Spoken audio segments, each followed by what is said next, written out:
All right, let's go to Etienne here, who was arguably the best running back in college football when he came out. And very quickly, we found out last year we weren't going to get to see him play at all. Now, most of the training camp reports, it seems like they're just kind of taking it easy with him. To be honest with you, Davis, I don't really see a ton with him happening in the preseason or even in these scrimmages. It's probably because they're going to save him for the season. But as I said before, historically speaking, when a player misses an entire year at a skill position like running back as a rookie and then comes back the next year and his ADP is 44, my gosh, like this tells you there's some super high expectations for this player. Yeah, I mean, Etienne, his final 2 seasons at Clemson basically looked exactly what we want a running back to look like.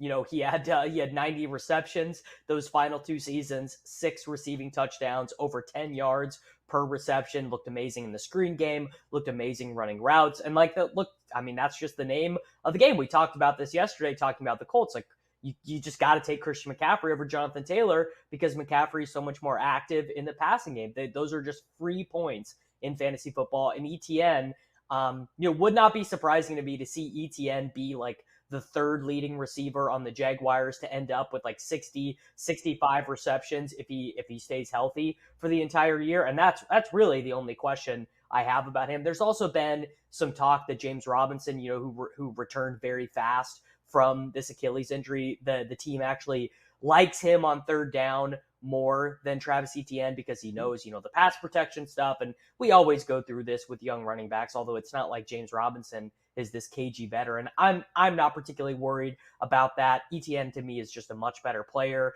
And the Jaguars play in a very weak division. I think that's maybe something that gets kind of overlooked here. Is like, I mean, they could win 8-9 games. They could be dreaming about a second wild card. The AFC is a very tough conference, so maybe not. But they could maybe surprise us in terms of wins. And if you're surprising in terms of wins, the skill position players, the absolute best guys, are going to be out there a ton.